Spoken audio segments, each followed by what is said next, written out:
because nitrogen fertilizer is synthesized from natural gas. We were already looking at high natural gas prices nearing record levels before the Russian invasion, and Russia is also the world's largest exporter. So a lot of fertilizer producers for nitrogen have already stopped operating in Europe because they can't afford the gas anymore. And then 40% of the world's potash comes from either Belarus or Russia, and that has now been stopped. Right. So we're looking at a chronic shortage globally of all three. And we know that means that a lot of poorer farmers around the world are not going to use fertilizer or not going to use enough. And for everyone else, it's going to just be the single largest line item for them. So they're not going to be able to afford to do anything else. So we are looking at the beginning of a multi-year food shortage, multi-continental in scope this year. And of course, Ukraine is going from the world's 5th largest exporter to a net importer, and it will not come back for at least a decade. Tool to cut off American food exports. So food, at least for now, is still in a semi-globalized environment. And in that environment, you're going to feel the pain. But it's not like we're going to be dealing with food lines or food shortages here in the way that sub-Saharan Africa or maybe South Asia, maybe parts of China, and definitely the Middle East. Yeah, as soon as Mykolaiv falls, and I don't know when that's going to happen, but the Ukrainians have really been holding on to a degree that I would have never guessed was possible. But Mykolaiv is kind of the last stop on the road to Odessa. Odessa is the world's largest wheat offloading facility. Watch the bridge. There's one bridge through Mykolaiv, and it's the only bridge between it and the sea, and then you have to go like another 100 miles north to get to the next one. If the Ukrainians blow up that bridge, everything has a little bit more time.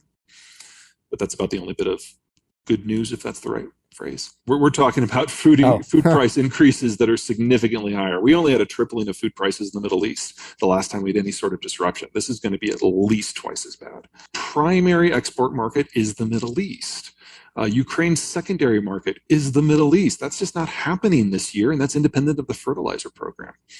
Yeah, really that's a big part of my life right now, is just figuring out how long it's going to take to get replacement systems up online. And I'm not done, but spoiler alert, you're talking a minimum of 5. You break down globalization. What this whole talk is just a very small part of it. You break that down, and we've exceeded the pre-industrial carrying capacity of the planet. It's only with fertilizers that we're able to keep 8 billion people alive.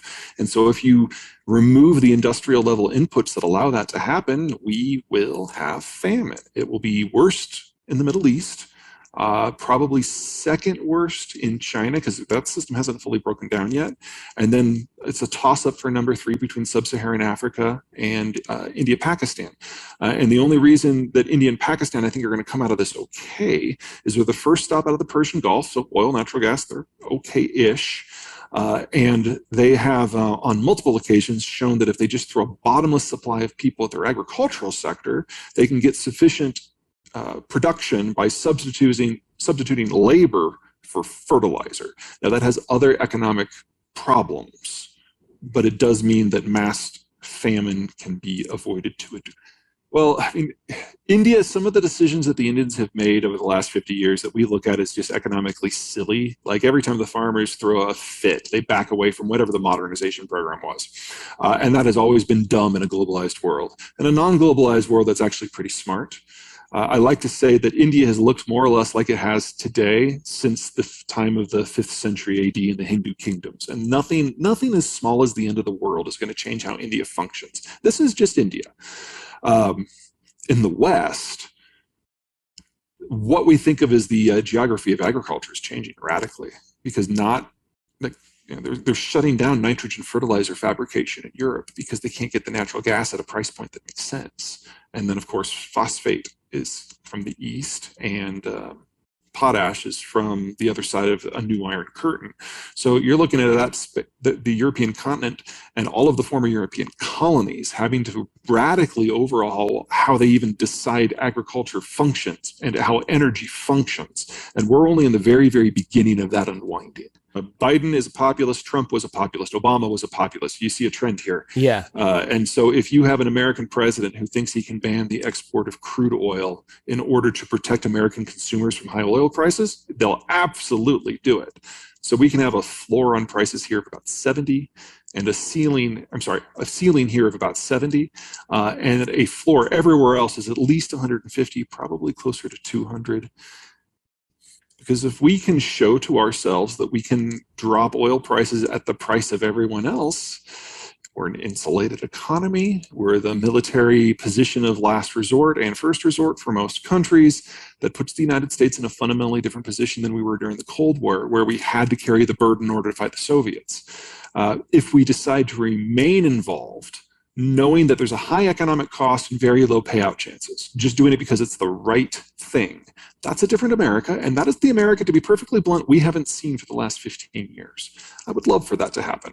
I do not have high hopes. Well, increasing their spend. I mean, everything is changing in Europe right now. Yeah. I mean, the Germans doubled their defense spending in 3 days after 25 years of whittling it down. Mm-hmm. So it's entirely possible that we could have this just complete change of attitude on Europe to all things, but it would take that.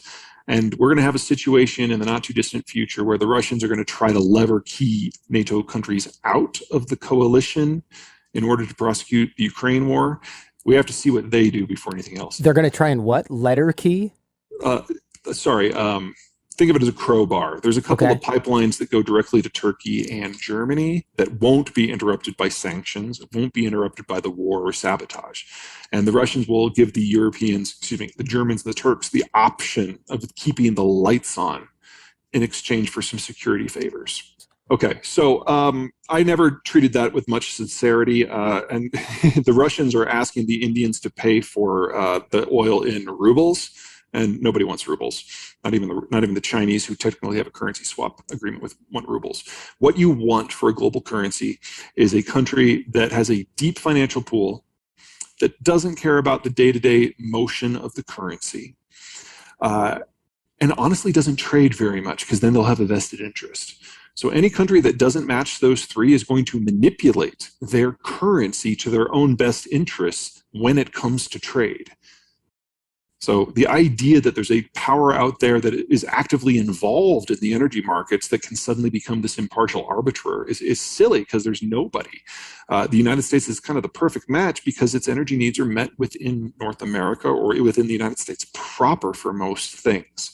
So I really don't take it seriously at all. We talk about this every time that there's a turn of the page in history, but it really isn't. There's no reason to expect a change.